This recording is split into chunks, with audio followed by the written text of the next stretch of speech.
everyone, friends, journalists. Welcome to IDN Times special program, a conversation with 2021 Nobel Peace Prize laureate Maria Ressa. Maria is co-founder and CEO of Rappler, a leading digital media company based in Philippines.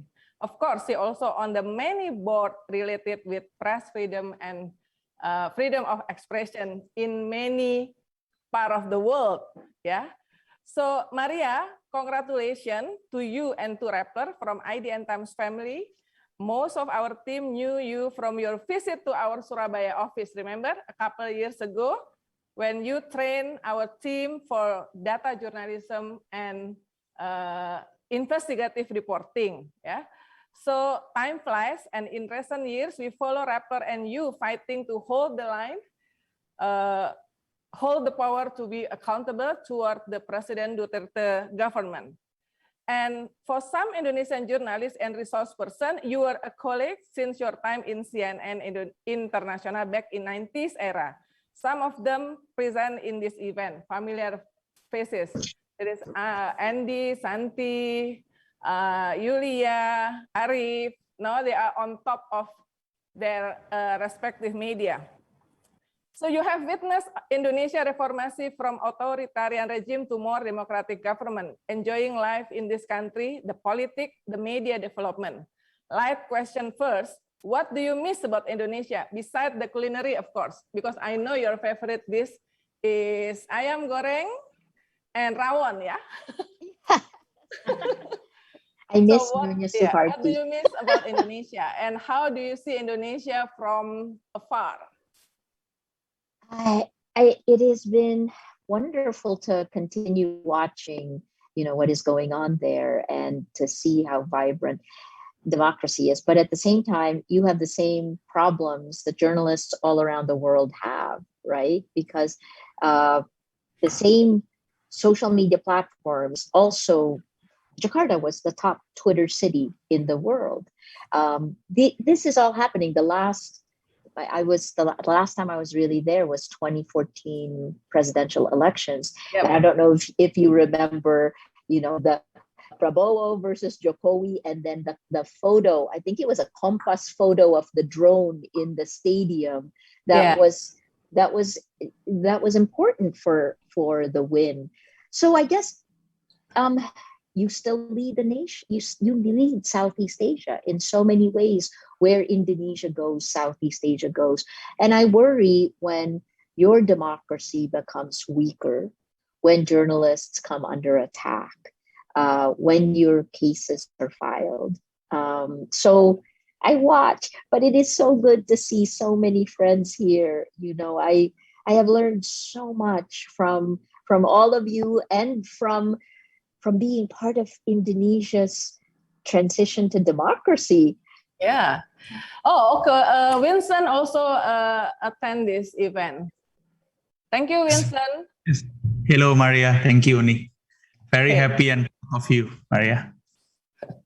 Winston visited us in the Philippines. It is amazing to watch your growth as well. I think that's the toughest part for us. I think Winston is an interesting example of a someone who started in tech, who has then brought journalism into it. This is going to be our future. Tech is going to be part of the future of journalism. And the problem we have is that the distribution platforms right now are handled by tech people who don't care about facts and lies. In fact, they treat both of these identically. So that's part of the reason our public sphere is poisoned. I always talk about it like a virus. But anyway, young Winston. I will ask that things later. But okay, I shut up. that you are passionate on that, the tech platform, yeah. When the Nobel Committee announced your name as 2021 Nobel Peace Prize winner alongside journalist Rusia Dmitry Muratov, you were in a virtual event with the press community and the video was viral. Who will call you and what is your reaction after being told? I was on with Arif from Tempo and then Steven from Malaysia Kini, and we were talking about the survival of independent media. And that's what I hope, we will do with the Nobel Glow, is to focus attention on news organizations trying to hold the line. I got a call. All I knew at that point was, I was one of more than 300 nominees, and I was told that you would get a call around 20 to 30 minutes before the announcement, which was at 5 p.m. Manila time. Yeah. And we were on the panel, and then I saw my phone was next to my computer, and I saw the number, and it just said Norway. So I thought, oh my God, do they call even to say when you're not? So I picked up the phone, and then I think you saw my expression as I was listening, and then it dawned on me that, oh my God, he's saying that they're giving the prize to me. And then I like blanked. And the funniest thing is I kept using speech to say I was speechless because I didn't know what to say. I'm still stunned. I woke up this morning and I was thinking, I don't believe, I still am processing it. Yeah, very. But we saw it coming because you've been win and awarded many of honorary awarding in the past 2 years. I think it was. But Nobel is something. This is, that Vincent Van Gogh, the scream, that's me perpetually since Friday. But let me put it this way, right? Like this morning I was talking to journalists in Venezuela. Venezuela, which is ranked at 147 in the World Press Freedom Index. The Philippines is at 131. Indonesia is actually better than both of those countries, right? So, and I know, I guess I felt how tough it was for them. And I just hope that the Nobel Committee giving this prize to journalists signals two things, right? It can either get better for us or it can get worse.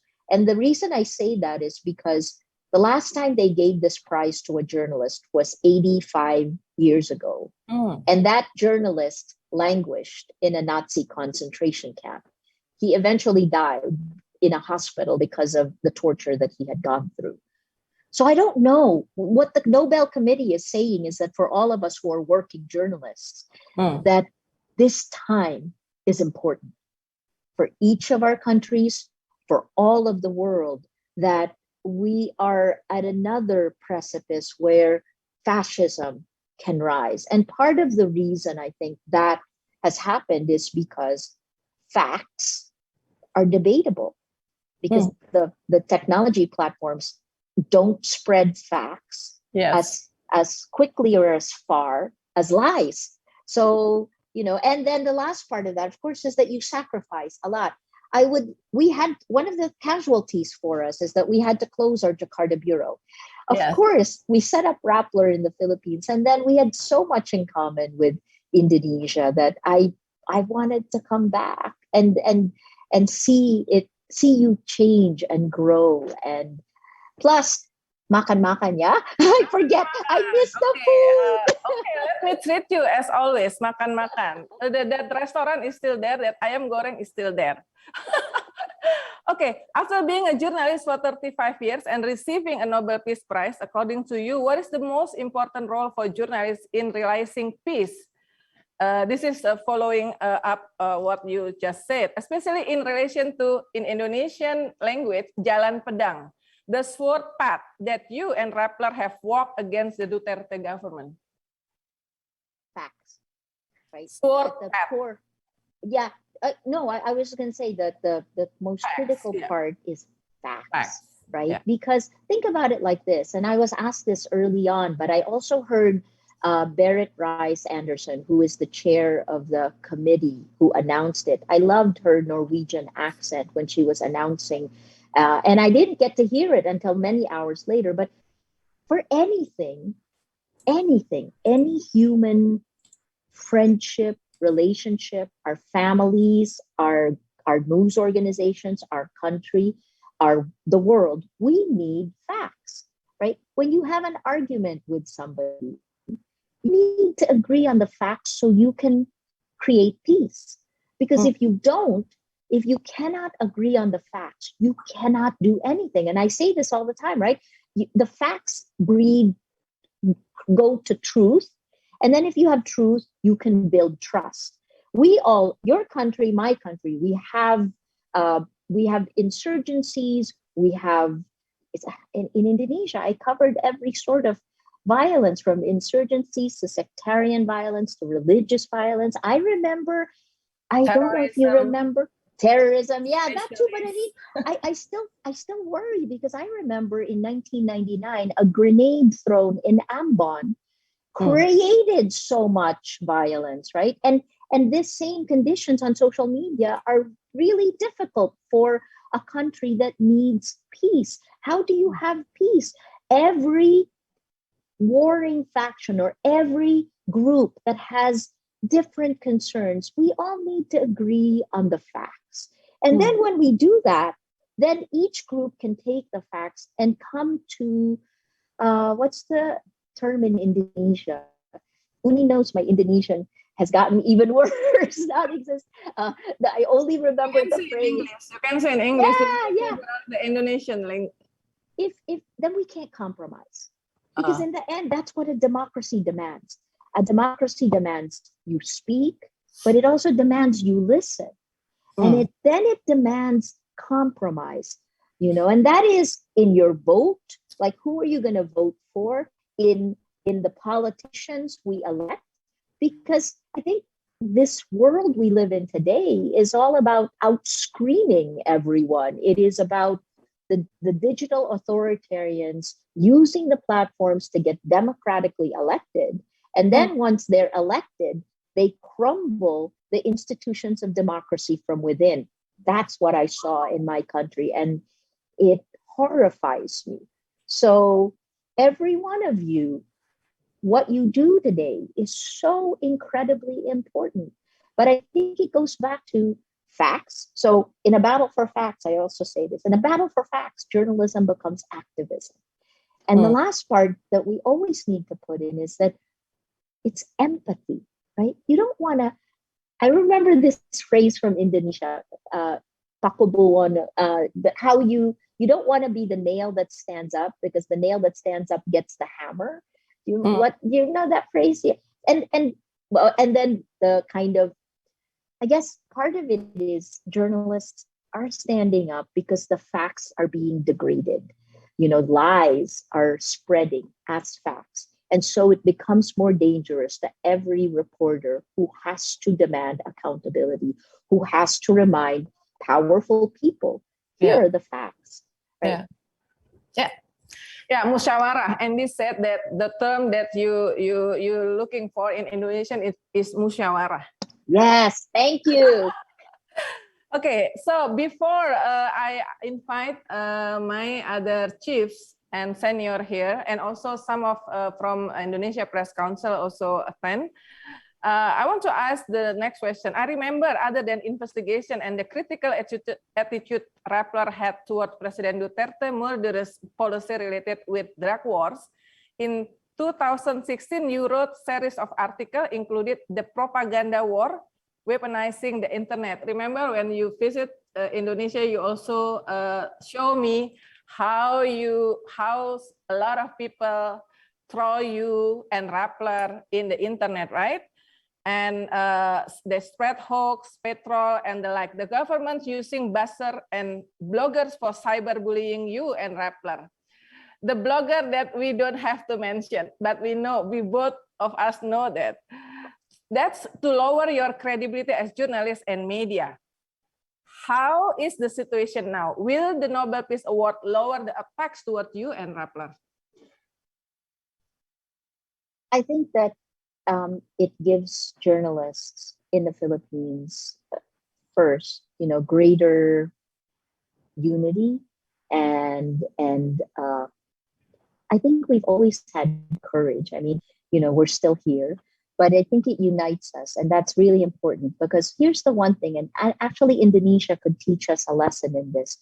All your chief editors you work together. That is something that, it is a legacy of Suharto, but we don't have anything like that in the Philippines. And partly because of maybe, sorry, I don't know how you do it, but you are able to work for the common good together. In the Philippines, our news organizations are much more like American ones, which is more, we're competitive in an all out, like we've not been able to be collaborative to protect the public sphere. And I hope that that's what the Nobel will do, right? Because in the end, and you know this better than us, what happened in the Philippines is we could map the information ecosystem on Facebook. And what we saw from 2016 to today is that the news organizations, which used to be in the center, slowly, because we refused to work together and share each other's content, right? Because I had proposed this to all the news heads, but they didn't want to because we were competing with each other. What happened is all the news groups started getting pushed to the side. And then the strategy of power is to create alternative news sites. You know, it's kind of like Alex Jones in the US, and they used our tax money to grow government assets, state-backed agencies.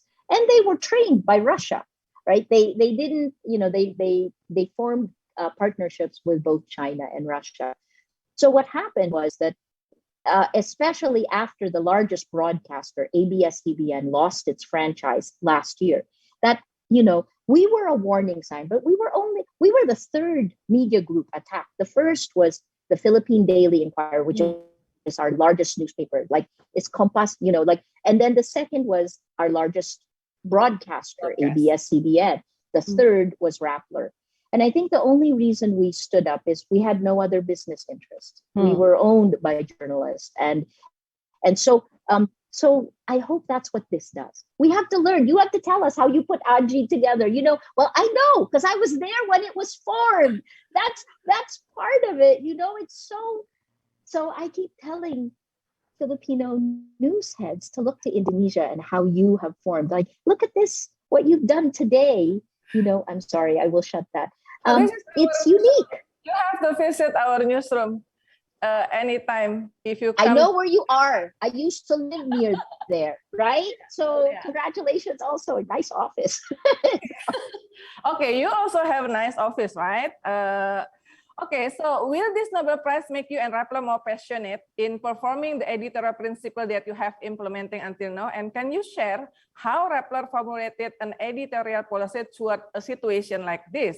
Is there any change from the previous era before internet? Because you are, and as well as me, is also part of the old journalism era with the digital media era, with all these millennial journalists. Yeah.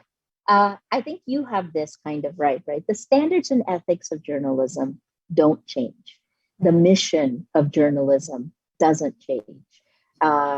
Speaking truth to power, asking the hard questions, that doesn't change. What changes are the form and distribution.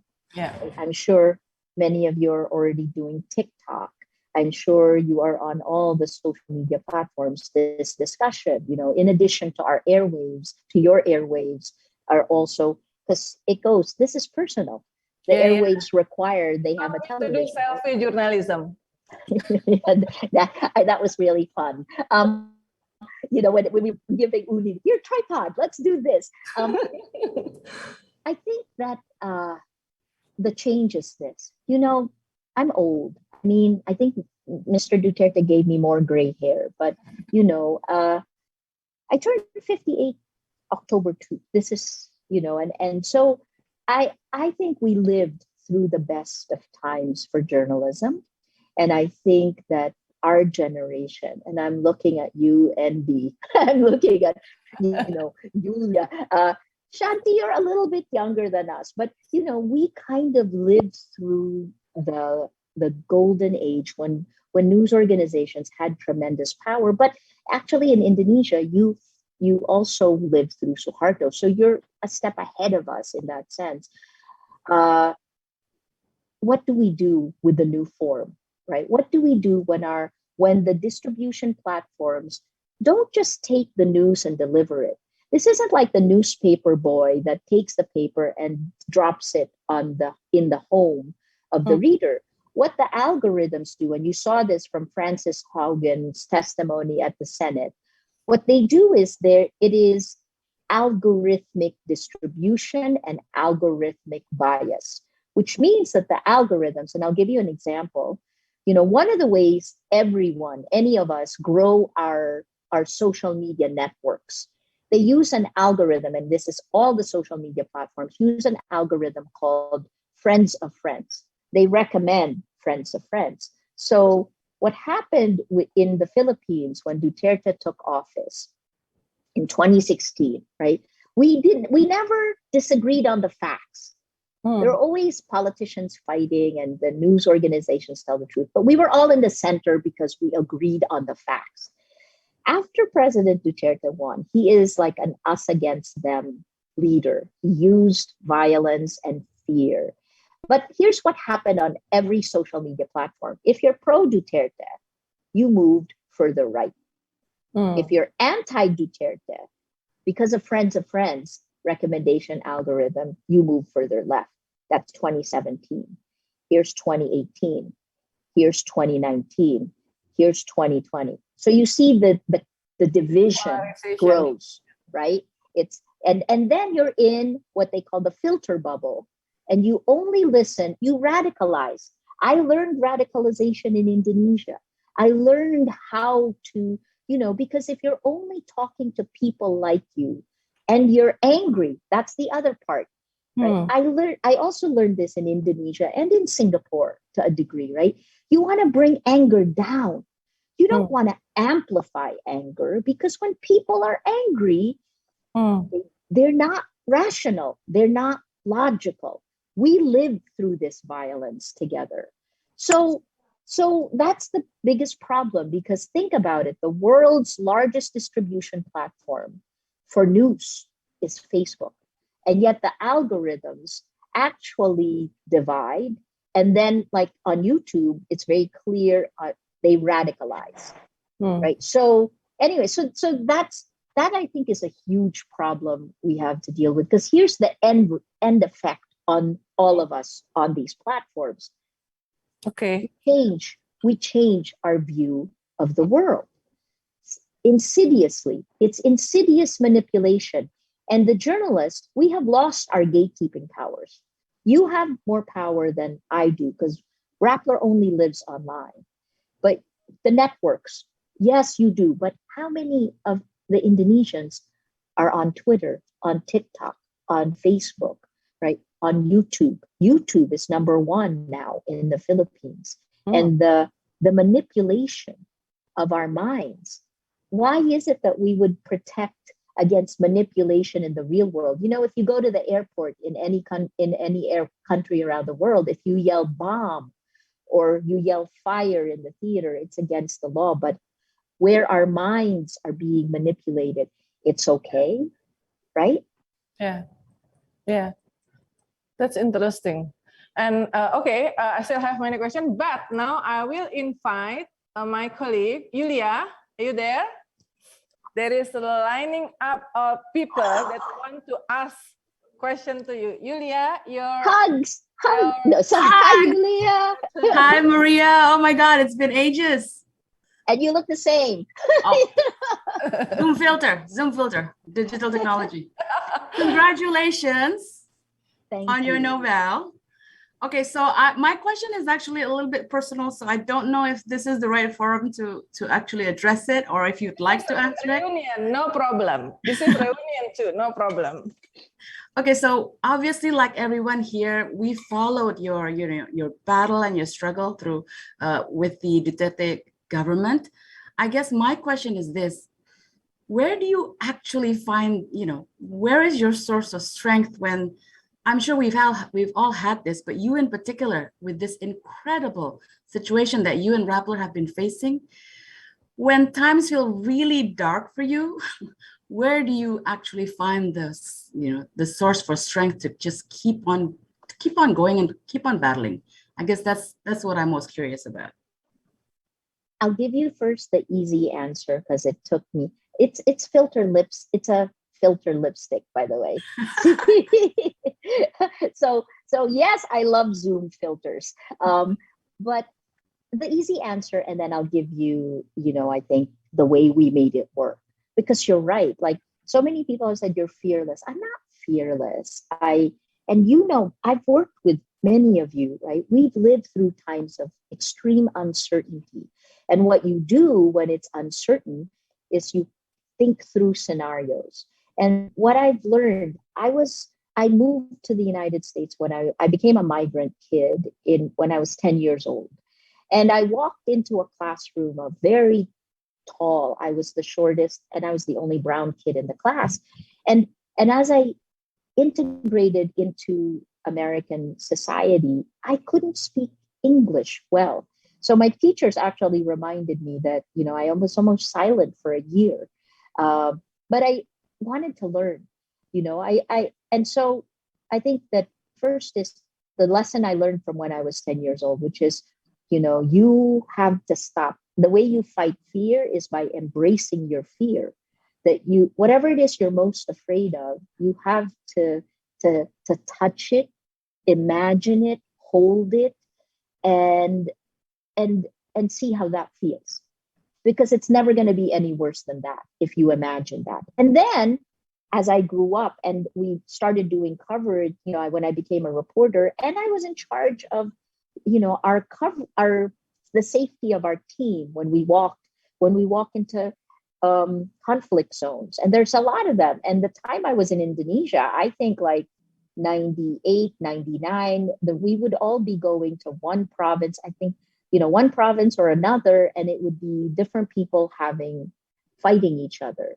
I will never forget Kalimantan, right? Because I remember walking into this field and the soccer ball was the head of an old man. I mean, there's so many memories. I'm sorry, these are bad memories, but as a journalist, you learn.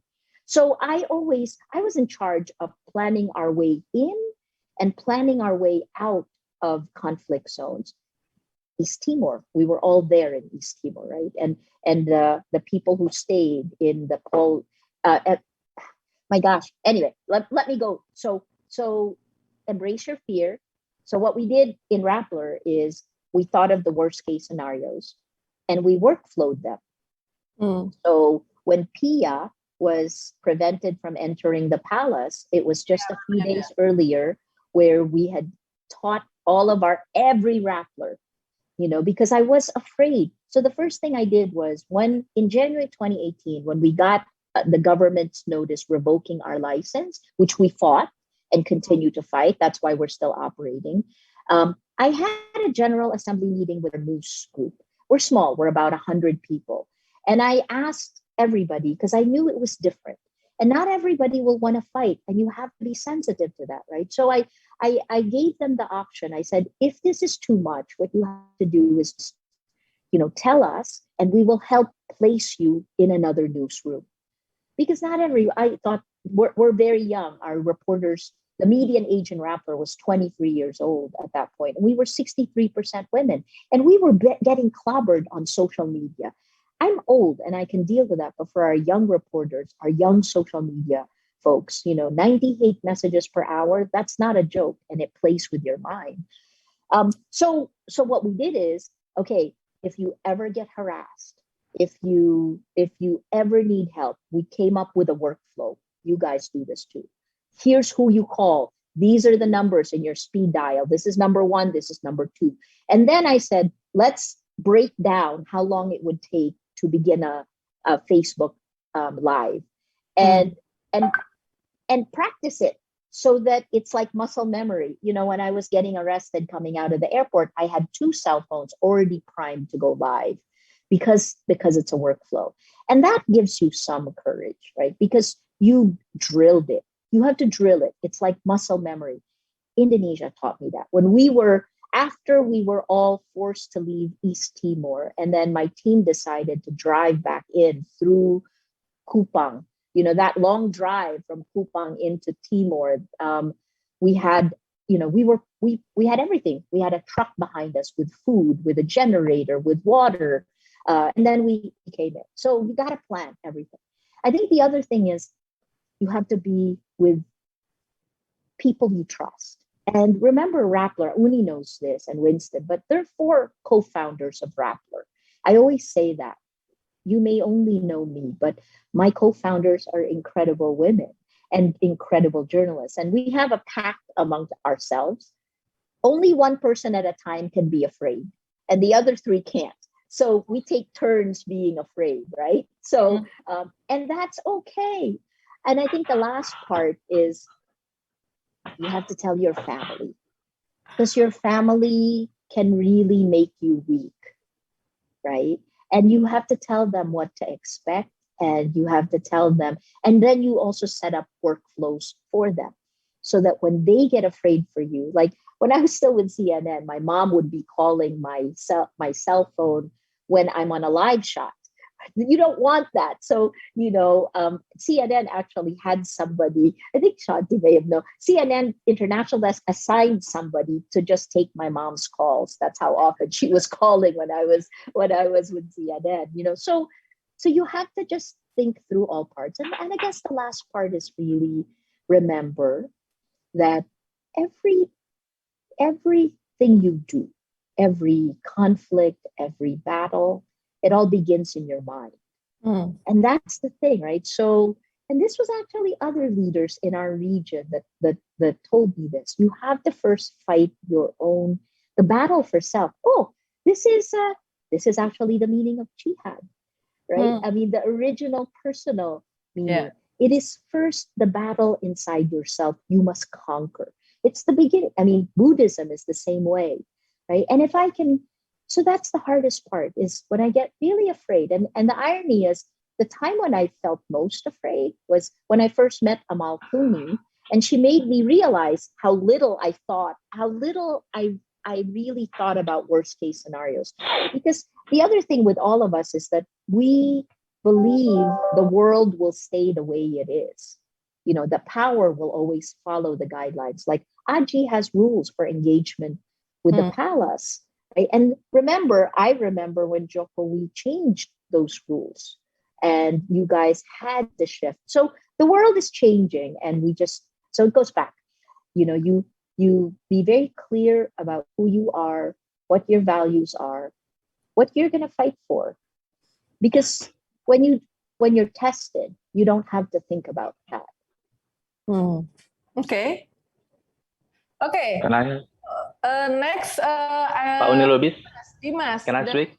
CEO of Dimas, Dimas, he was chief editor of Jakarta Post after Andy, and then now the CEO of Antara News Agency, the state news agency. Dimas, your turn.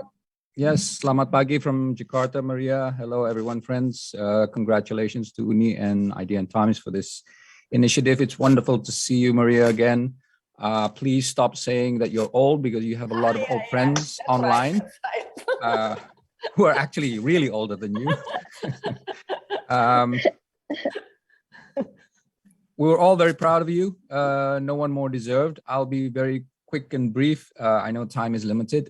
You mentioned several things which about your experiences and what the prize means to you. The question is, we started out, every one of us here, as beat reporters, basically. No one set out to be chief editors or Nobel laureates or CEOs of media companies and that sort of thing, right? But that sort of happened along the way. The question is, in this current time, where does journalism end and activism begins? Oh, Dimas, that's so good. Okay, sorry. Yeah, because honestly, it's easier to be a hero and a martyr in a time of war than it is to be a good soldier in a time of peace. We've all had our experiences during tough times, and honestly, it's actually easier when you know who the enemy is. Yes. And I think up to 98, every one of us had a common cause in Indonesia. Yes. Yes. Now, times are different. We don't know who, quote unquote, the enemy is. And as you say, facts, what are the real facts? Because everyone is living in their own silos of truth and bubbles of reality. So that's where the question, because 99% of anyone that goes into journalism and is still in journalism and hopefully will be old enough to stay in journalism are just regular people going about their lives. And then where does that come in? Thank you. And stay healthy, please. Yeah. Okay. Thank you, Dimas. Maria. It is good to see you again, Dimas. My gosh, I remember when we were all young reporters. Okay, I'll stop the age. It's a fantastic question. And you know me. I am not a crusader in the sense of I'm a traditional journalist, and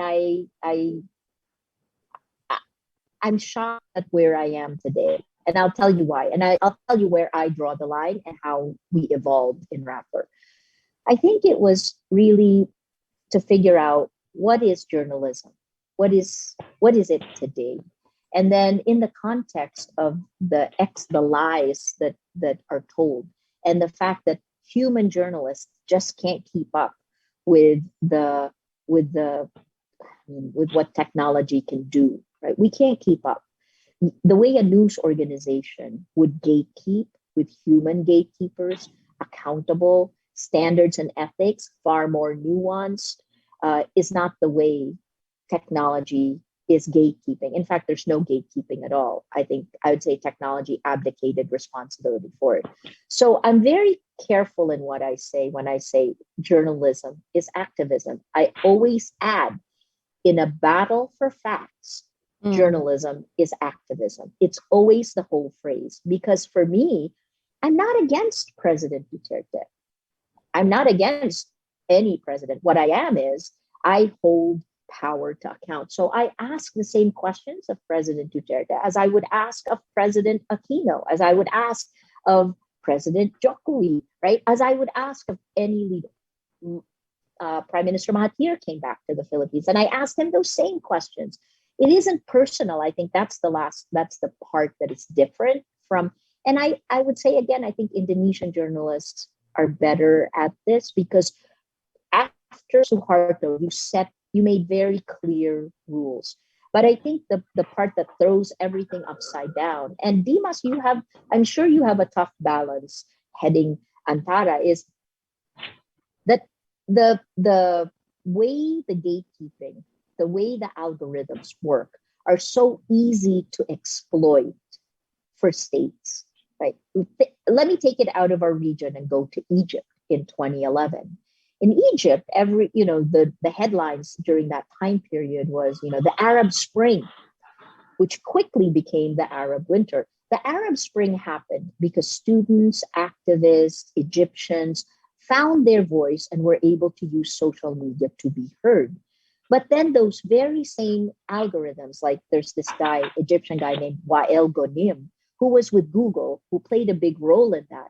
But then by 2015, by 2014, I met him, and he was just saying, you have to be careful, because by that point, the Arab Spring had turned into the Arab Winter, right?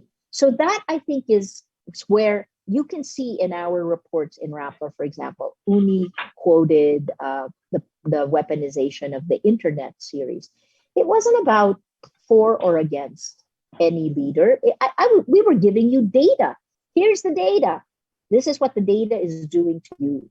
This is who is trying to manipulate you. We do that. We show you what is happening. But then, of course, power will use its power to try to control you and or shut you down, as it did with the franchise of ABS-CBN.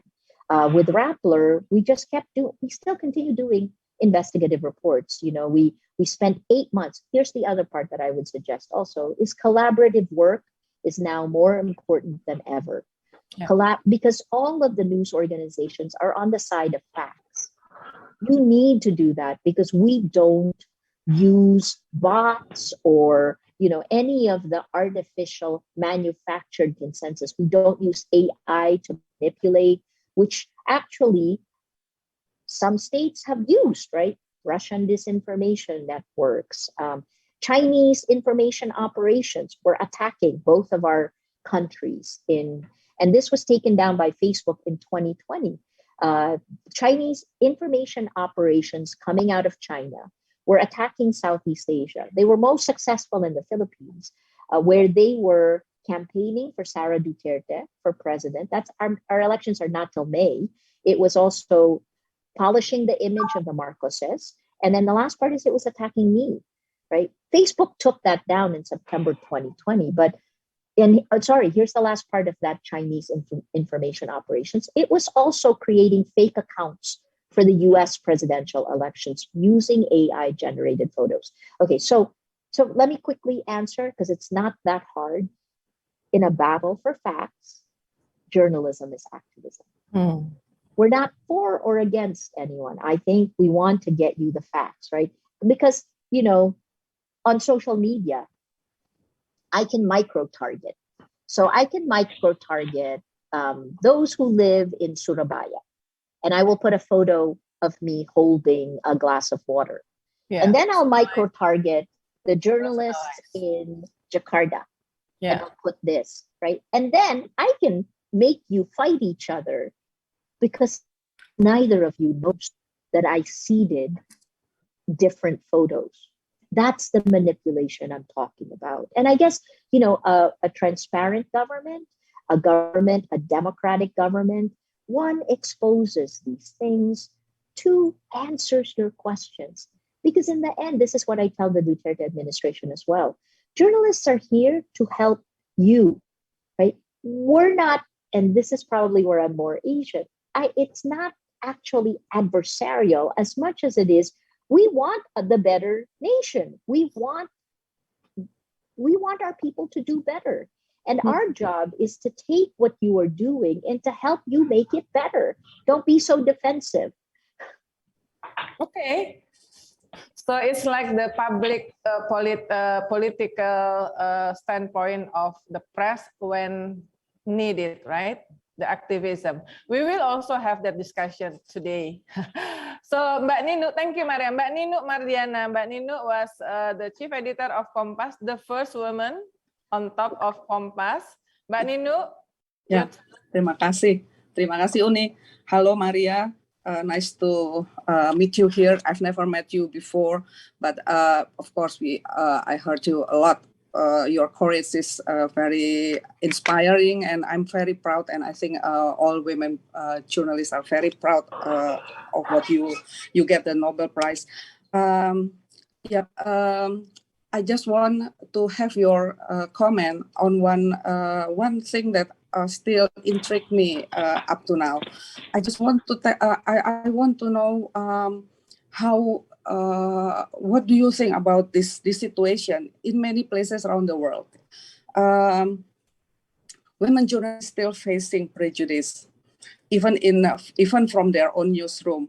Not only they will facing the stereotyping of what women journalists can cover, what assignment can be give to them, but I think it's very hard for them. They have to work, I think, more, maybe twice or three times harder than their men journalists to voice their opinion, and not to mention to have a position, decision-making position in the newsroom.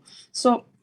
My short question is: do you have opinion on that? And I know you overcome all those barriers, and but actually one of the institution already done a kind of quality survey to women journalists around Indonesia, and they found this situation still happen in many newsrooms. So. Do you have any comment or recommendation? What should we do to enhance the action? Action. What should we do? Thank you, Maria. Thank you, Mbak. Because women journalists are more vulnerable to cyberbullying, and Maria is one of the example. Your time, Maria. Yeah. So, thank you for the question. So, this is culture. and it's all around the world. Women have had to fight harder to be able to do their jobs. When I was a reporter, I was always asked, how is it harder to be in conflict zones if you're a woman? And I always said no, right? But you fight it. I guess part of what you've done is that your own success helps other women. And we have enlightened men who realize they need the viewpoints. They need a more diverse viewpoint. And women editors will help other women. So I think that's the first. I don't think it's not going to change overnight. I was just, so here's the funny thing is that when the Nobel was announced, one of the women who broke all those glass ceilings was Hillary Clinton. And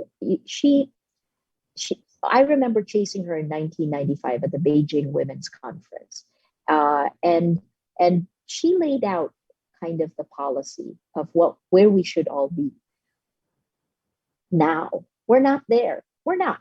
And as Uni said, women are a little bit worse off now with social media, because in the Philippines, again, because we have this data on the Philippine ecosystem, women are attacked at least 10 times more than men. And some of that is because we have a leader who it's almost like he gave permission to people to be their worst selves. And the worst abuse that you can pile on those who are the minority or the marginalized. And we still have to fight for our place. So we've taken one step forward, but 2 steps back. That's also something else the platforms should be aware of, right? They're very naive in the way they thought about the protection for the users on their platforms. I think the last part is even the Nobel Prize. It's been awarded almost 1,000 times. And of the awardees, 58 were women of 1,000 times.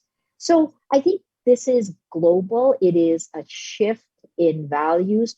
It's hard to rail against it. I think what we can do is to encourage women to grow up, your children, your friends, right? Encourage them to dream of what they can become. They can run a news group. They can do whatever they set their mind to do. And then we help create an enabling environment where they can do that. Okay.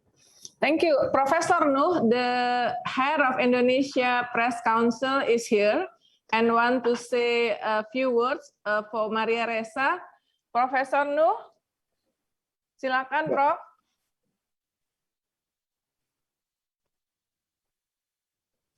Profesor Nuh? Udah di dalam ya? Oh, belum ada? Okay. Then Arif Suditomo, Professor Nuh is still in bad connection. Arif Suditomo, the news director of Metro TV. Your turn, please. Arif? Yes, thank you, Mbak Uni. Good morning, everyone. Congratulations to Maria. You've been quite inspirational for all of us. And one thing that I really need to ask you about is there something you can share with us, especially to many journalists in the region that face some things like influence coming from politics, coming from media giant ownership, conglomeracy, that in the end will undermine the ideology and the idealism that every one of us is having, actually. Please share about that. Thank you so much. Thank you, Pa Arif. Just call me Arif.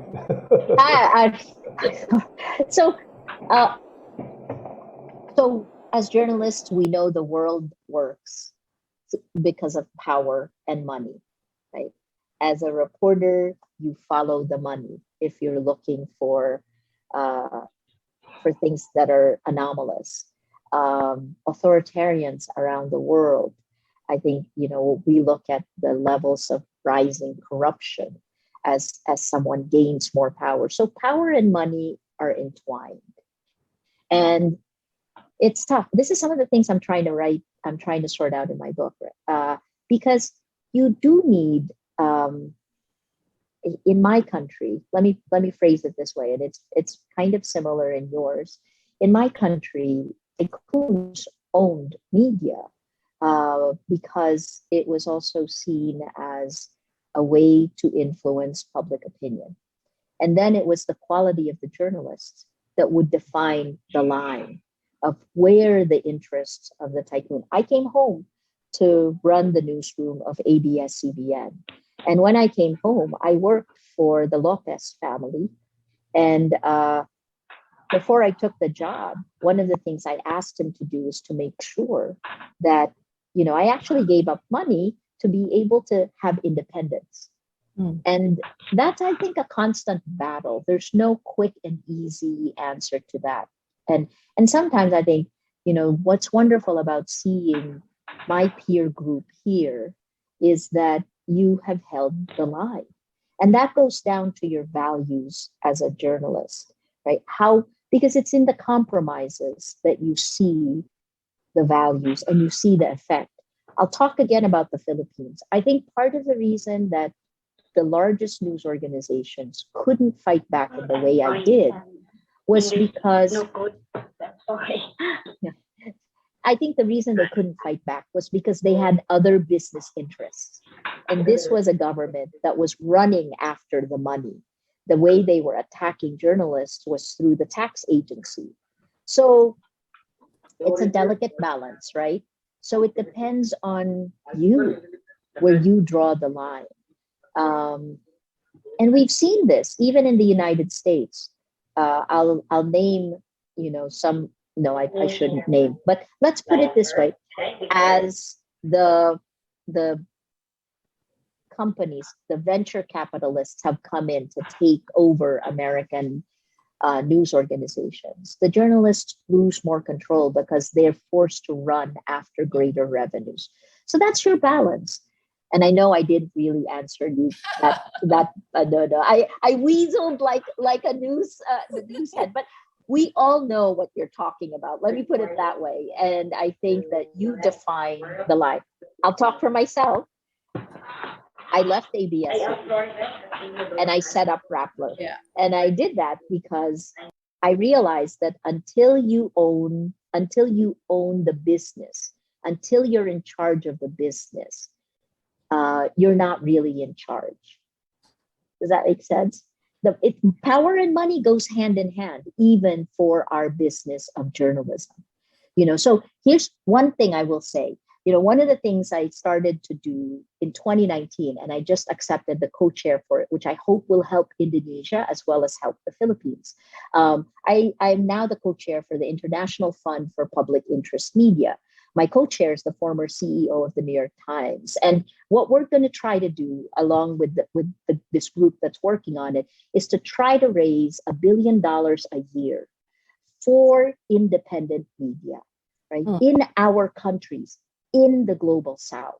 Because as the West is trying to figure out how to put guardrails on technology, I think our business model is has collapsed. And so we need help. So that goes right back to power and money.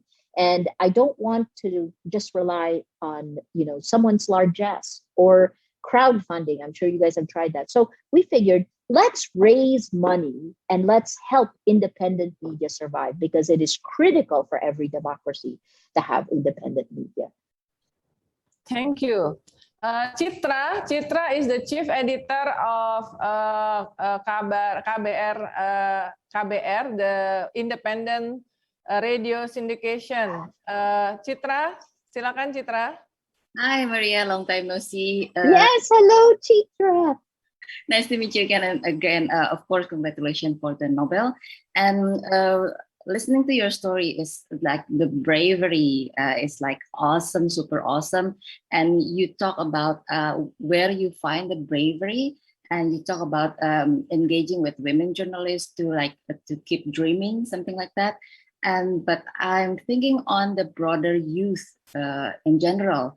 I mean, like seeing your stories, listening to your stories, the bravery and everything, it might hamper youth dream to become journalists. They might as well dream of working in tech companies instead of as journalists.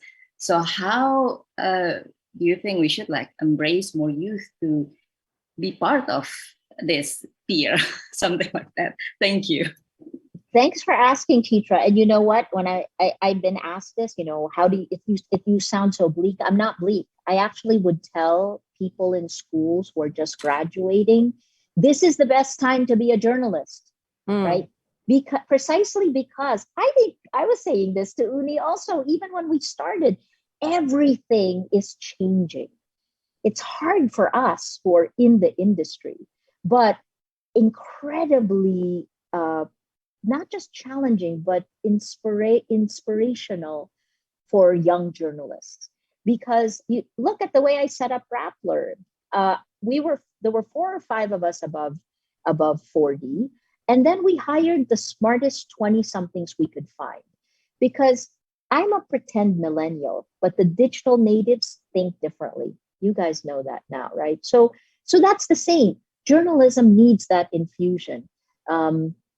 I just saw infusion of youth. I have to say, I know, I just saw Yuli. Hi, Yuli. Yuli Ismartono was also a seer for me. When I was trying to decide whether or not to come to Jakarta, Yuli was one of the people I spoke with. Plus, she gave me her daughter, Atika Schubert, to work with me. And I loved Indonesia through these lenses. So anyway, so go back. This is the best time to be a journalist. They can help create. When I started as a reporter, you still called in your text. You had to go find a public phone to do this, or a telephone. And you had to make coffee. Now a journalist, a student can already build a community. But I think, it's such a different world. So I think that we should inspire young journalists. The challenge is here. It is global in scope. It is also how your country will remain a democracy. And the best part, always, and this is what I look for in every journalist, it's not just that they're smart, but that they have courage. And that is the courage of convictions. Courage on. Thank you, Maria. Andy Bayuni, Mas Andy, your turn. Sorry. Is everyone excited to ask question to Maria? And congratulate you too. Andy, Mas Andy? Mas Andy Bayuni, masih di mute? Okay. Can you hear me? Okay. Yes, okay. Thank you, Uni, and congratulations, Maria, for the award. You do us a lot of proud, women journalists and also Indonesian journalists. Yes. Some of us are old enough to be working with you, or even older, when you were in Jakarta. There is 2 Nobel Peace Prize laureate that have connection with Indonesia. First Barack Obama, and then Maria. There you go. Don't forget Cardinal, from the Timor-Leste. Bishop Bello. Bishop Bello. Yeah, also Bello, yes. Okay. Mas yes. Andy. Well, and I think you gave us a lot of good tips about brave journalism, and I think I was struck about the workflows in preparing for dangers to journalism. I can tell you that most of us here are already halfway through that workflow, because most of us have already 2 mobile phones at least. Right. I know some of us have 3.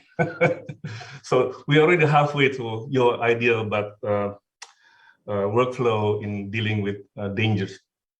Now, my question is about the time you spent in Indonesia, and how much is that an influence in your career? You already mentioned some of that. You learned a lot from Indonesia, but I just like to hear about your impression, and how much of that contributed to your career. You wrote a book about the terrorism in Indonesia and the Philippines.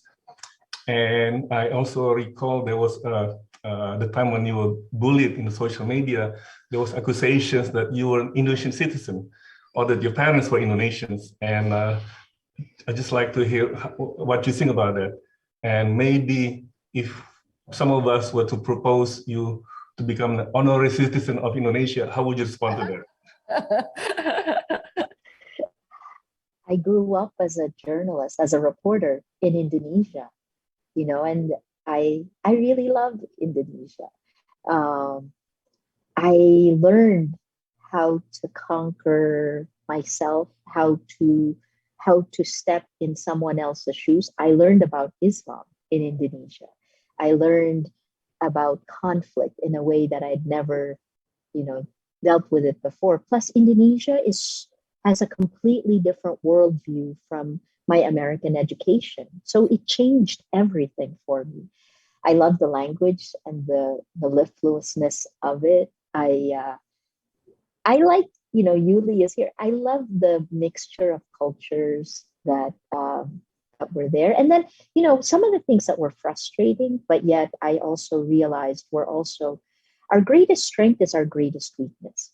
And some of the frustrating things of Indonesia was sometimes, you know, it's like not spitting out exactly what you think. Because an American is very aggressive.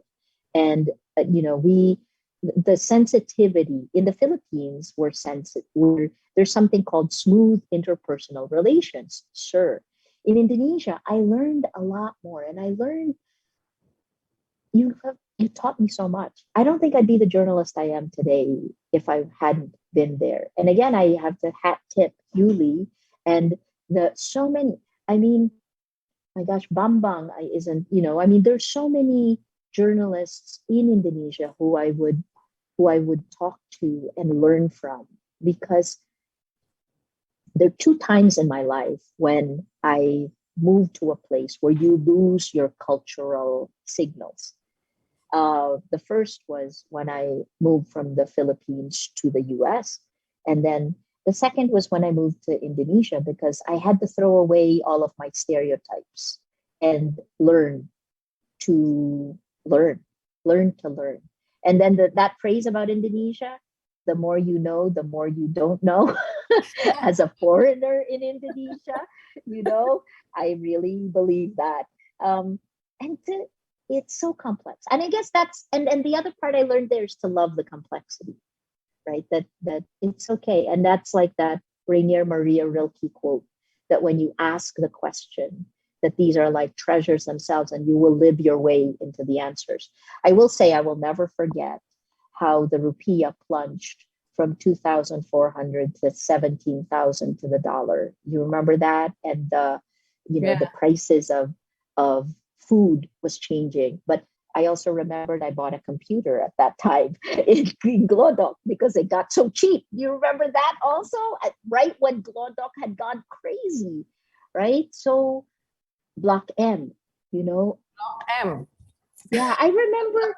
I mean, thank you for, I wouldn't be the journalist I am without it. And I actually thought about living in Indonesia. When I decided to come back to the Philippines, I was choosing where home was. And for a decade, Jakarta had been my home. But the change that Indonesia went through, that's another lesson you taught me. You remember it was almost 32 years of Suharto. And then every year for the next 4 years, we had a new president. And the impact of that on our people, that much change. So it also made me think about how much change can be absorbed by the people, how much change can be absorbed by the institutions. The other thing I found interesting was how you maintained institutions versus what the Philippines did, which was tear them all apart, right? So I learned a ton, and I'll always be connected to Indonesia. You're always welcome here. Santi Ruyastuti. Hello, Maria. Hi, Santi. Hi, can you hear me well? I'm sorry, it's a bit dark in here. I'm trying to make it work with the lighting available. I'm very proud of you, Maria. Congratulations. I saw the documentary about you, 1,000 Cuts, and I almost cried when I see conversation between you and your sister about the dress that you should wear. I think that was the most valuable, and also your speech about 1,000 Cuts, doing democracy in the Philippines. I think that was a very, very right on terminology for your situation. I am interested in what you said earlier about the business aspect of an algorithm, when you mentioned algorithm. Mas Bambang Harimurti always reminded us at the press council that we need to have something like the News Guard in the US, which rank the quality journalism, so that, you know, when the algorithm of the search engine find them, they have the quality journalism at the very top. And as a founder, and you also have a business sense of the, you know, how to make independent media running. What is your take on NewsGuard? What do you think about it? Will it work in Asia context? Because Asia is very different from the West. So will it work? Do you think the giant technology company would want to adopt, like, for example, say the quality journalism that abide to press code or press ethics, you know, from the press council using that. And also my second question is, how do you face this giant tech, you know, in terms of the pricing and copyright policies for the publisher content? Because that's something that's been bothering us, and with this pandemics, it's not helping at all, because you know, a lot of online media, the quality ones too, they shut down, and radio too. So what do you think about that? I need your opinion, your take about those two issues. Thank you. Thank you, Shanti. Also, even though we know, like Maria was always fighting about the tech company that distribute lies, but we also have to admit that most of the digital media still rely on this platform to distribute. Absolutely. Content, right? So, Maria? No, that's because the distribution platform for news are these American social media platforms, right? TikTok is not really distributing news. It's the way that you bring people in, and the jury is still out whether you can actually get page views. So I love your question, Shanti. So Shanti and I first met when she was working at CNN in Atlanta, and then came back to Jakarta. It's so good to see. It's like I feel my life is in front of me. So number one is that I think that we try. I think there are several things like NewsGuard. There's something else that RSF is doing on a trust index. There's something else that was pushed by Sarah, I can't remember her name now, and GNI on the trust. There's several of these things which try to rank trust, right? Trusted news groups, but they're inevitably Western. And that doesn't mean that it doesn't work in our country, because it's obvious it will put its judgment on the news groups.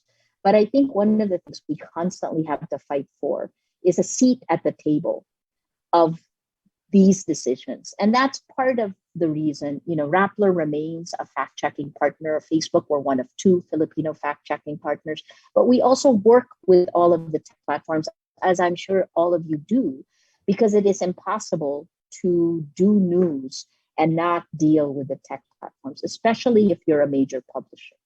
I think that I'll remind you of the news. It's something called NEQ, which Facebook rolled out in after the violence in January 6th. It's called the News Ecosystem Quality, where they do have rankings, right? They actually rank all of the news groups. And there's a dial they can turn where it can be pushed towards fact-based, evidence-based news, or they can dial it down and you can have Breitbart or other more.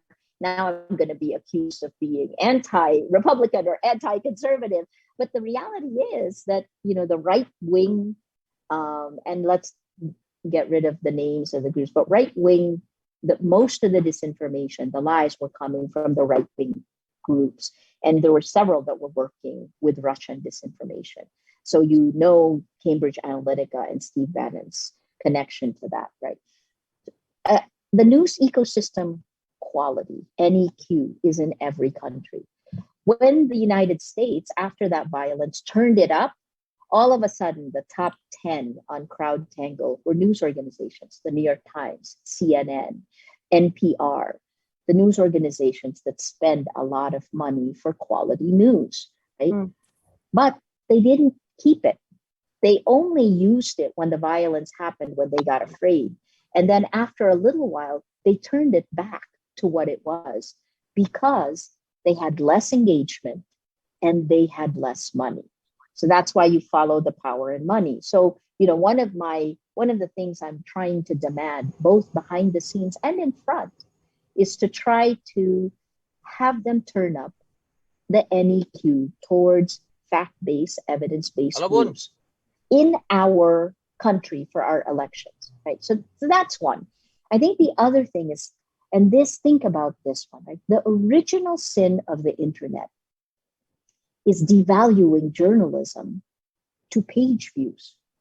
Because really good investigative journalism can take months to do. The Pandora Papers, or this investigation we did with OCCRP, the Organized Crime and Corruption Reporting Project, that we released dozens of documents working with them, that is now being used by the Senate in the Philippines to investigate corruption connected to the COVID-19 purchases, right? But that took 8 months to do. If you are not a journalist, would you spend 8 months and that much money to pay your people to do a one-page view? And the page views for an investigative piece is never as high as a page view for entertainment, right? Or for crime. When I was handling ABS-CBN, I looked at minute-per-minute ratings of our primetime newscast, and always the spike in ratings happened with these sensational stories.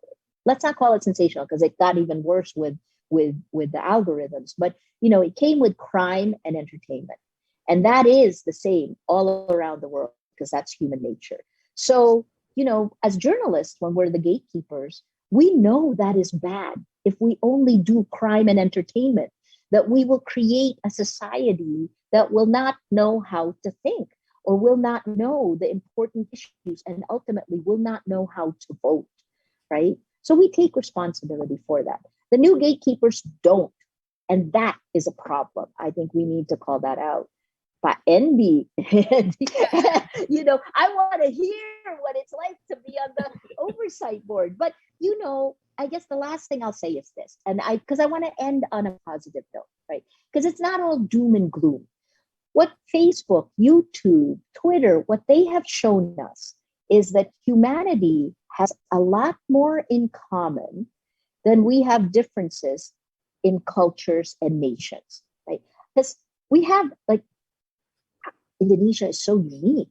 I spent a decade learning. We have specialists in each country, and they emphasize all of our differences. But in the end, these American social media platform companies are able to insidiously manipulate us regardless of country. and this goes back to the basic quote of the crisis that I use all the time. This is E.O. Wilson. He's a biologist.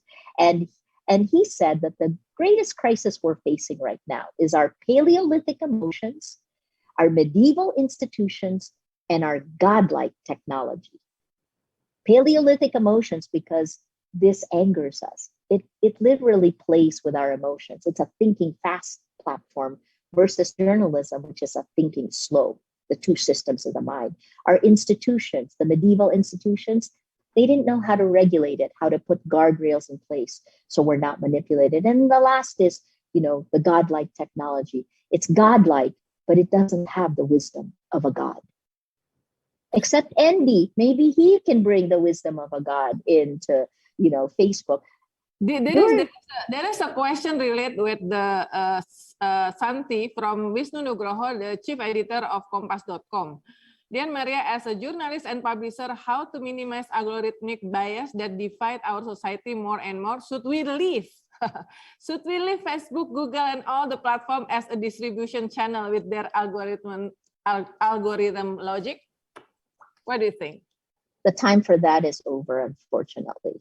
Okay. There was a period of time when, I don't know if you remember, and the American publishers are trying something like this, which is to set up their own ad network.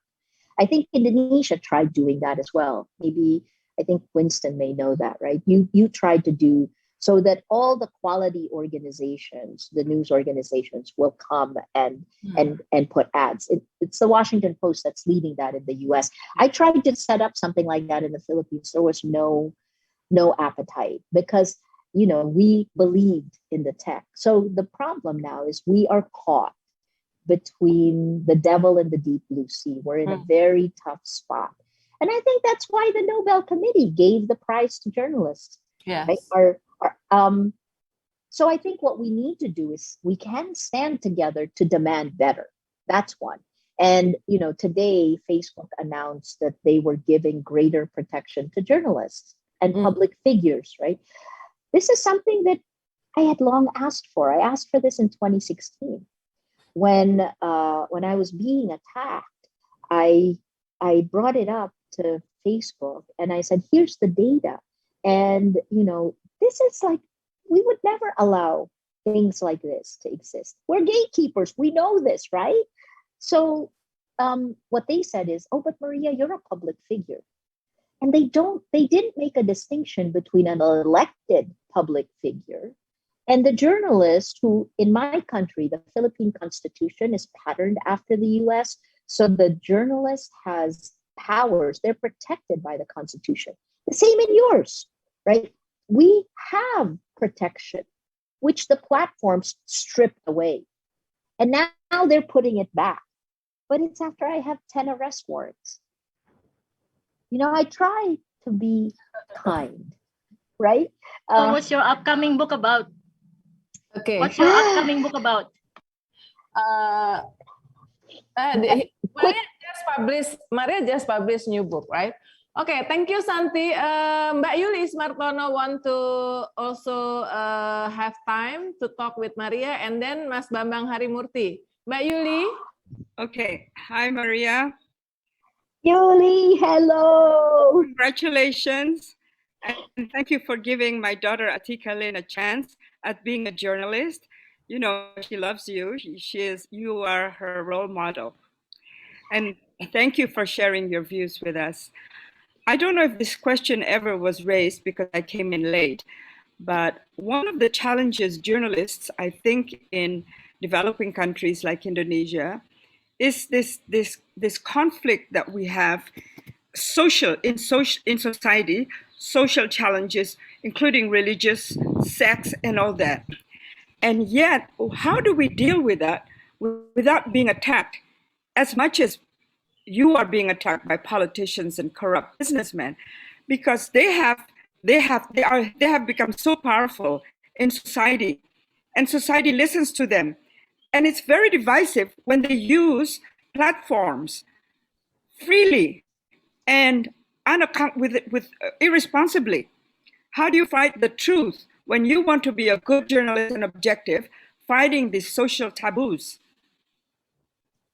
That is such a complex question. And no, we hadn't really discussed it, but it goes with the algorithmic bias, right? So this is the other fallacy that the platforms always perpetuate, is that, it's not us, it's not humans, it's machines. Who programmed the machines? They're programmed by young white men.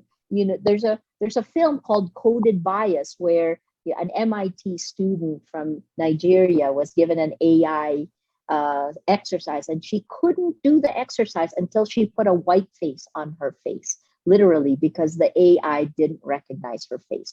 So algorithmic bias, there's a bias for against Brown, for example. That's the other thing there. All right. So to answer your question, the platforms also always say this is a freedom of speech problem. It isn't a freedom of speech. And I'm going to quote a comedian. It's Sacha Baron Cohen said a few years ago that this is a freedom of reach issue, right? Part of the reason a Trump or a Duterte or leaders who are divisive and who attack, they do well on these platforms because that is what is algorithmically distributed. And then the journalist, the poor journalist trying to like just ask the question and hold them to account, up until, well, not only do we become targets of the troll armies, and I hate to use the word troll armies, I use information operations. An information operation is actually part of the Russian military doctrine, right? Because soft power, every major nation, and you've seen this exposed now all around the world. This is in the old days before social media, it was called psyops. So other nations have this. Now, what's happened is that this is being turned against the journalists. The information operations, for example, in my case, in 2016, they started saying Maria Ressa is a criminal. Journalist equals criminal. You say that lie a million times, people begin to believe it, especially on social media. So the goal is to tear down your credibility so you can't do your job. Aside from me, someone like Carol Cadwallader in the UK, she broke the Cambridge Analytica whistle. She broke the Cambridge Analytica scandal. And she's been attacked also by men in power, right? So how do you fight that? I guess part of it is demanding, again, that the algorithms, that the platforms protect journalists, human rights activists, women. This is something Madeleine Albright is focused on. Women politicians, and this is all around the world, are attacked much more than men. So as women journalists are leaving the profession, women politicians are leaving the profession, right? This must stop. That's why, as you know, we're taking steps back because of algorithmic choices. And to say that this is the algorithm or it's AI is also an abdication of responsibility because, you know, what they would have to do would be the way a news head would run a news group, which is they would then have to hire people or shrink their reach. Right? That's called accountability. Again, I'm not the enemy of the platforms, but as you can see, the impact on society, the impact on democracy is real. Oxford University's Computational Propaganda Research Project this year says that cheap armies on social media are rolling back democracy around the world. You guys have had several exposés on these types of, I think you have your own word for it, buzzers or Buzzer. remind me. Doxing. Buzzer do the doxing. Reveal the identity, personal identity of people that criticize government, including journalists. Yes, but that's what they do to us there. But what you also have the accounts, I guess it's buzzers, who attack you all the time, and that attack does two things.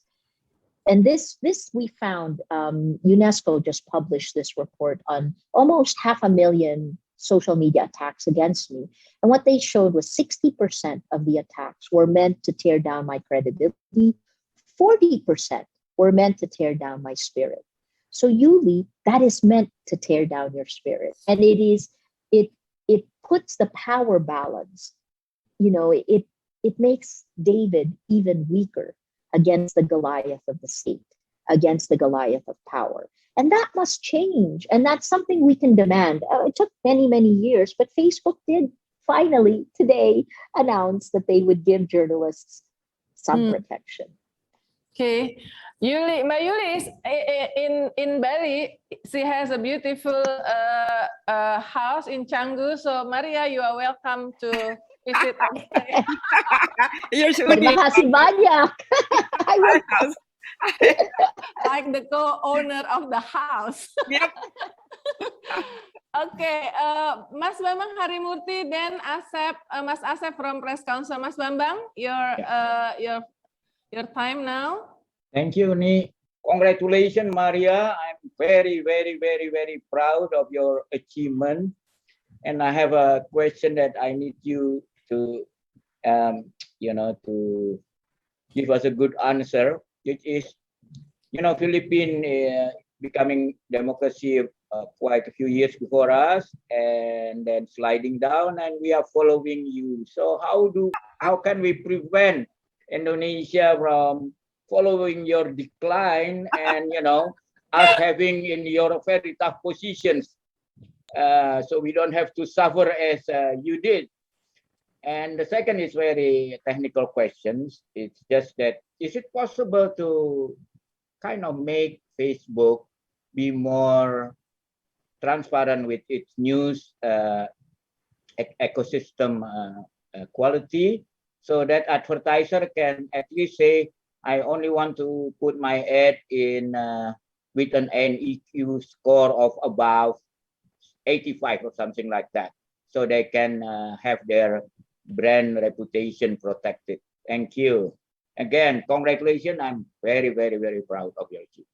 Yeah, I remember. Kavi, right? The Thailand journalist, senior journalist. When we met with Mbak Yuli in Bangkok a few years ago, he told us that, remember, Thai only need 20 years in democratic and then going back to military junta.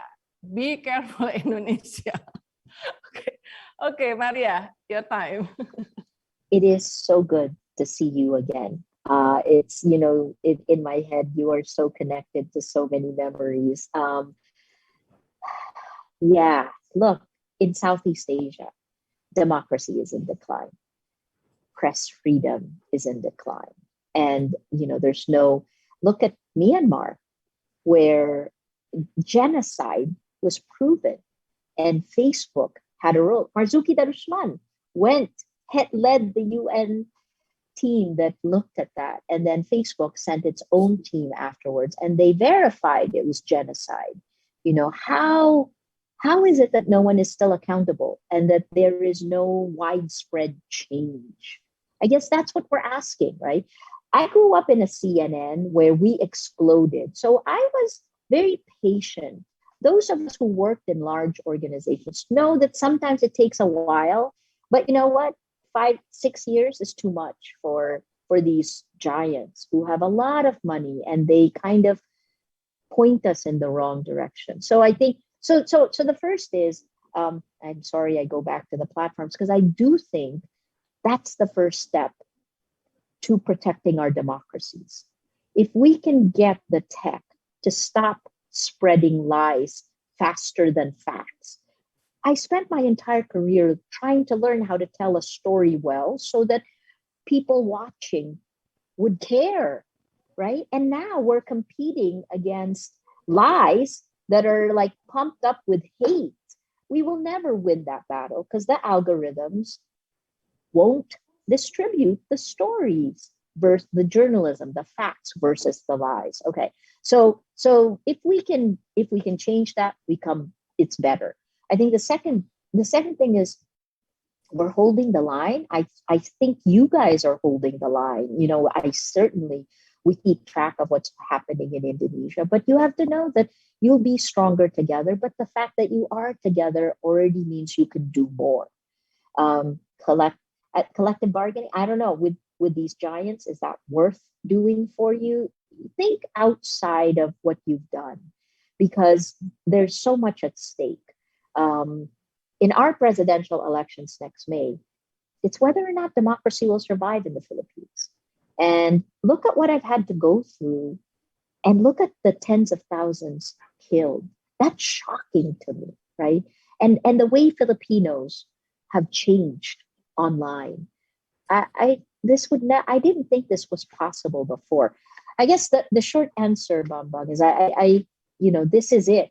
This is the time when we need to call it out bluntly, both the government and the platforms. That's what I did in 2016, and that's what got me the attacks online and the arrest warrants. 10 in less than 2 years. Can I say that one more time? I always wanted new experiences, but I didn't think I could, I needed to deal with getting arrested and getting detained. But, it is what it is. And so I just push forward. I think Indonesian journalists are incredibly courageous. You have had so much to cover. You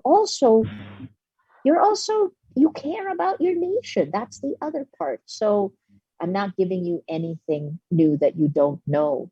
I don't know how to prevent the backsliding of democracy, the backsliding of freedom of the press, except to keep doing stories, number one. And then number two, hold the platforms to account as much as we hold our governments to account. Okay, thank you.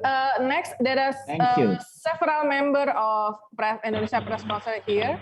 Professor Nu unfortunately have to catch up the flight, but Asep,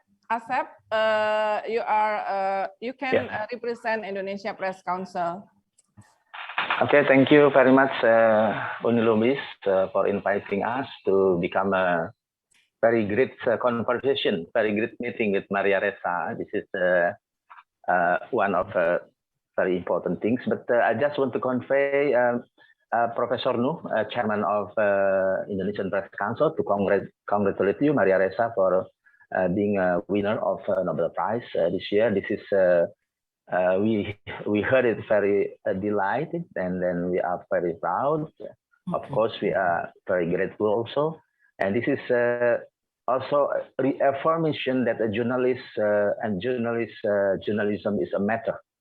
It's reaffirmed that journalism is still and remain important for a country, for a public, and for the peoples to advocate of their voice or voiceless, and then also to defend the democracy.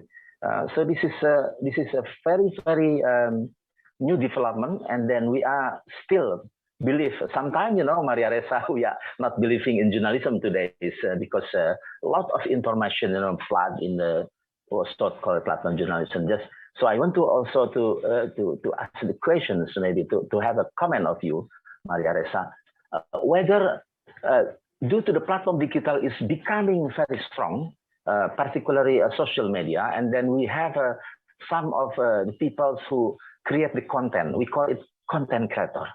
And journalism is, to me, seems lost in direction. Maybe do we have to reaffirm again as a journalism to do the mission and vision of journalism, or we are going have to follow or to imitate it? That what so-called content creator in any platform. Thank you, Maria. Thank you, Uni Lubis.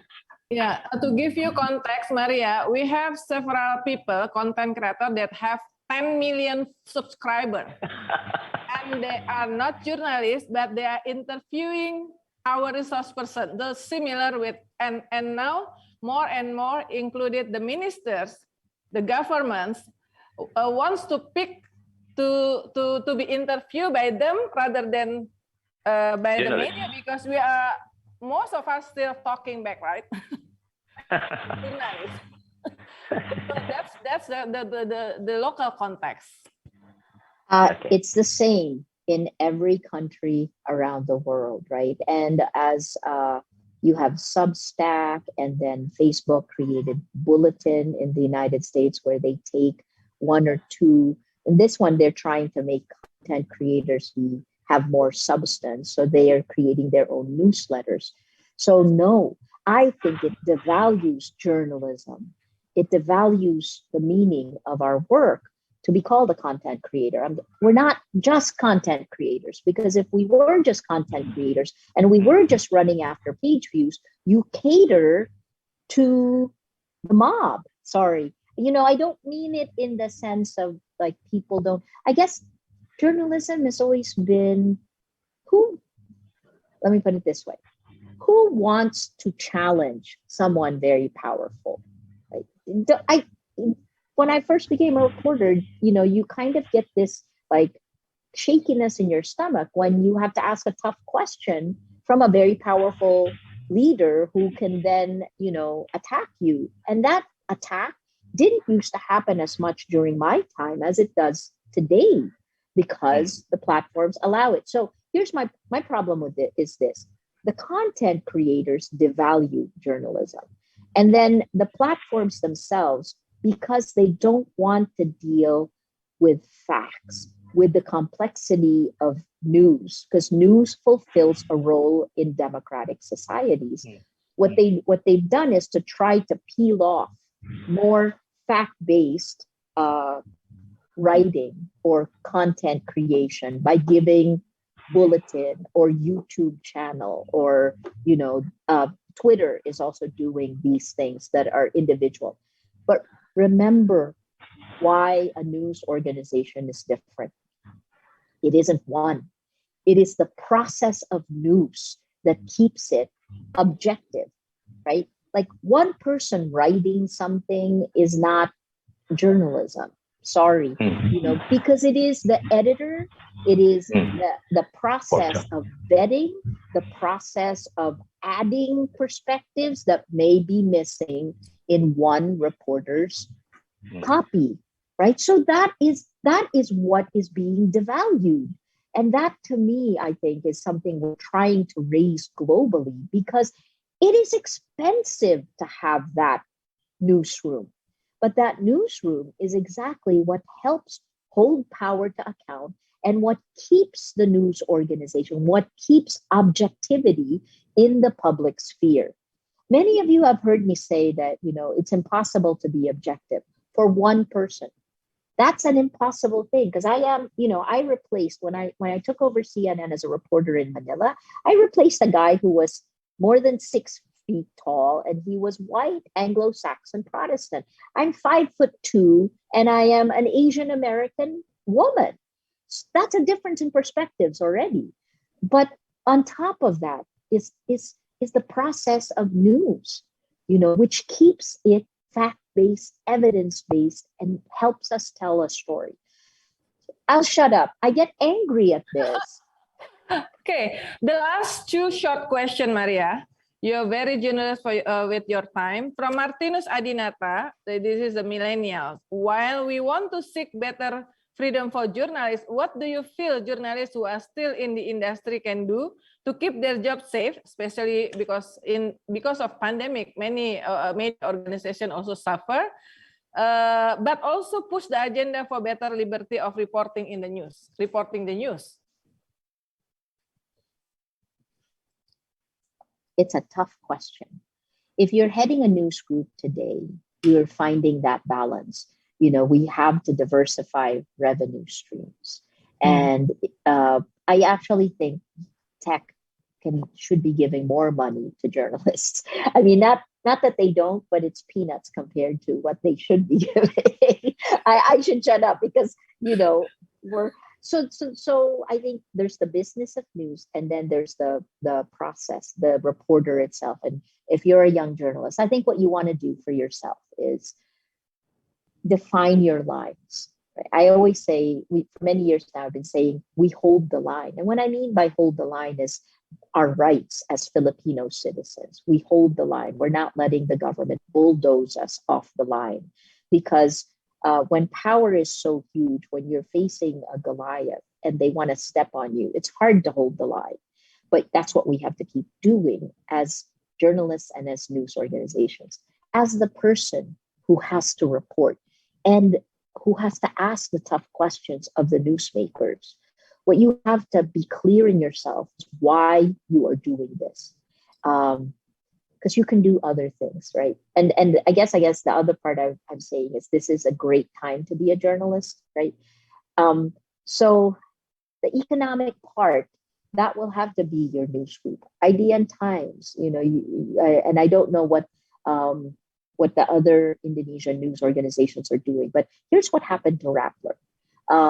When President Duterte, when the government tried to take away our license to operate in January 2018, we fought back and we're fighting it in court. But by April, so within 4 months, January, February, March, April. So by April, we lost 49% of our advertising. I remember that even in 2016, from months before the advertisement is already filled in to Rappler, yeah. I mean, like Yes. for 2016, and then for the next year when you guys start to fight the government, criticize, and then the revenue drop.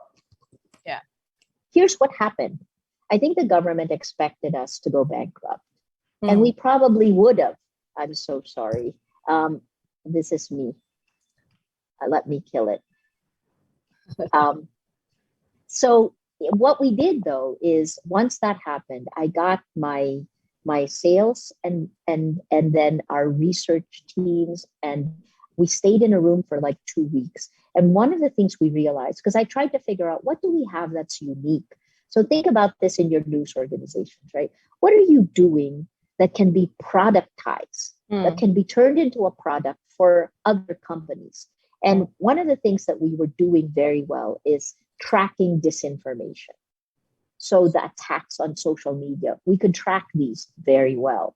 And so we spun it off as a separate product, which our sales team, so of course the government, some of our advertisers got calls. And so they slowly kind of peeled away as advertisers, but we created a product that helped them, the companies that were also trying to understand the social media landscape. And using data and technology, the things that we use for accountability for investigative journalism, we spun it off as a separate team, separate product. And that grew in revenues 2,000%. I mean, we can talk about it more and I can show you some of this because I think, tech and journalism is going to combine. There's no, that is the future. And you must stand for journalism. So the problem with the tech platforms is that they don't have journalists making these decisions in the right spots, because otherwise they would be a little bit more protective of our freedoms. So finally, the last part is that revenue stream is now, wow, it's 43% of our revenue stream today, because advertising will only go down. And last year, we increased 50% in revenues. So I've actually hired more people during the pandemic than before because of this. So I always, I have a lot to thank the Duterte administration for. The crisis create opportunity, and you guys found the product fit, right? Because of that. Okay. It's really interesting because this is very hot discussion among us in Indonesia. But the last question from me, with a known name, especially as a Nobel Prize winner, do you have an ambition to enter politics in Philippines? No, I've been asked. I tried, like I said, if the government hadn't attacked Rappler, I may no longer be here. I was really planning to leave after our Series B. So I was planning to leave by 2016, and then that was when the attacks began. And I couldn't leave, mostly because I feel like there's a lot to do with tech and journalism, and I wanted to do different things. Anyway, I guess politics is a crazy world, and I would be one of many, and I probably wouldn't have patience. I'm a journalist. I know our field. I feel like this is an exciting time. Isn't that crazy? Because it is both a blessing and a curse. It's a curse when you're under attack, but it's also a blessing because you know exactly how you're being attacked. And I feel like this time is exciting and inspirational. And I guess the Nobel helped shine the light on that for journalists all around the world. So I want to help create what the future will look like for journalism, because as the Nobel Committee said, freedom of expression is the cornerstone. And without journalists, you cannot have a democracy. And this Nobel Peace Prize for 2 journalists, included Maria Ressa, show that the disinformation threatened peace, as mentioned by the columnist in the Washington Post that I read last night.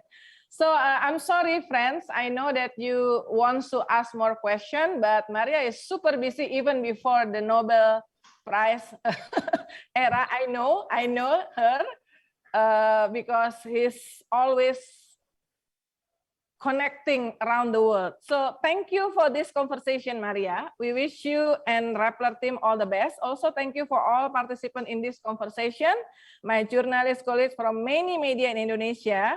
We hope that the Nobel Peace Prize Award for 2 journalists this year becoming a booster and mood for courage on, for press community to hold the line and keep the power always accountable. And of course, send a strong message to the power.